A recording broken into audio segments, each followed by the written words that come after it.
Dito po yung ginagawang from Davao to Samal Island Bridge Connectors. So ito yung project dito. Ilang beses na ito pinahinto, pinatigil. Pero ngayon nakikita po natin umaarangkada na dito, no? China rin ang nagtatrabaho dito. CRBC, China Roads Bridge and Corporation. Sila rin ang gumagawa dito. 안녕하세요 여러분, 잘 지냈어요? 먹고 싶어 행복해서 만나서 반갑습니다.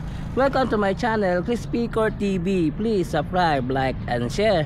So nandito tayo ngayon sa rotonda ng Times Beach, kung saan nakikita na ninyo itong likuran ko. Ito yung batching plant ng China Roads Bridge and Corporation. Bibigyan ko kayo ng konting update dito sa may Bukana Bridge. Then mamaya pupunta rin tayo doon sa may SIDC Davao to Samal Bridge project, na isa rin itong proyekto ng China Roads and Bridge Corporation dito sa Davao City. So puntahan po natin itong dalawang ginagawa ng CRBC dito sa Davao City. So tara, update tayo, let's go. So ito yung nakikita ninyo, ito yung batching plant ng CRBC dito sa may lapit sa may rotonda ng Times Beach. So ito yung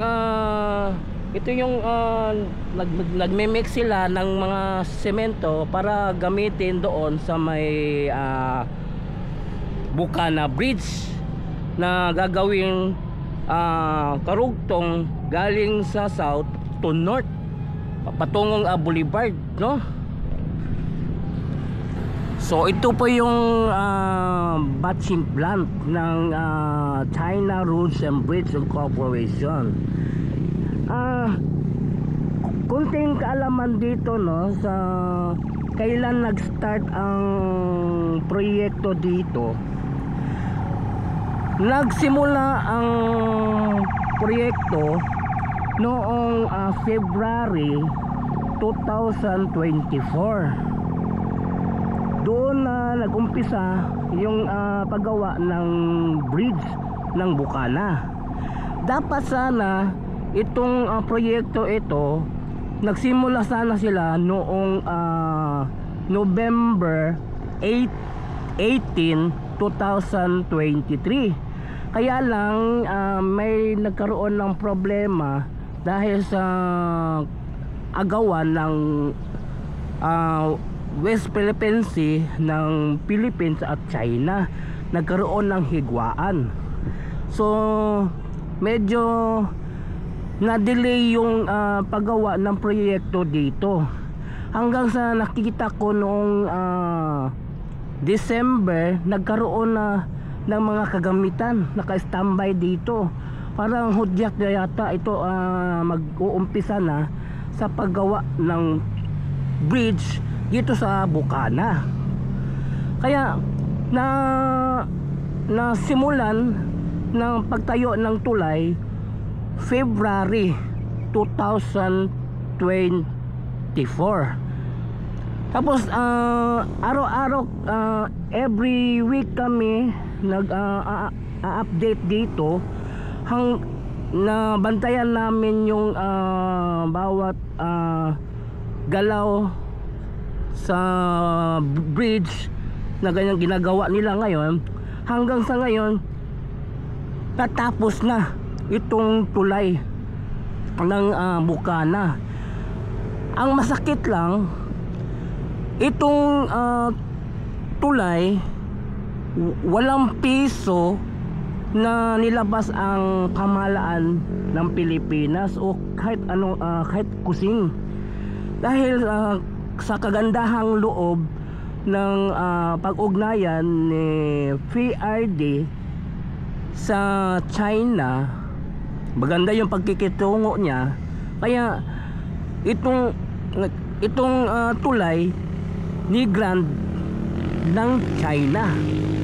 So binigay itong Bukana Bridge dito sa Davao City na libre, walang bayad. So ang Pilipinas wala pong utang sa paggawa ng tulay dito kasi binigay ng China ang proyektong ito dahil sa maganda yung pakikitungo ni PRD sa China.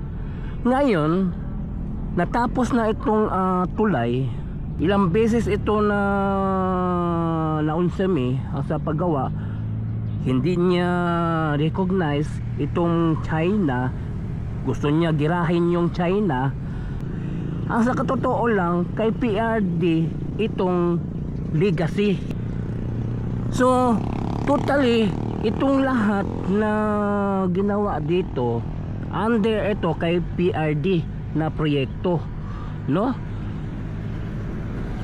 Sa pagkatapos ng termino ni PRD, kami mga taga Davaoenyo nagpapasalamat kami sa taga China na binigyan nyo kami ng magandang tulay na very iconic ang dating na parang Hong Kong to Macau yung bridge na nila ang ginawa nila dito sa Bukana. So maraming salamat sa CRBC na nilaan talaga ninyo itong paggawa ng tulay dito sa Bukana Bridge. Tikok nara 만들었어요. 필리핀 나라 여기서 다바오에 감사합니다. So ito na yung sitwasyon dito sa Rojas, oh. Ito yung ginagawa nila ngayong box culvert dito sa side na ito. Kasi ito lalagyan na ng asfalto ito banda. So hahabol sila December 15.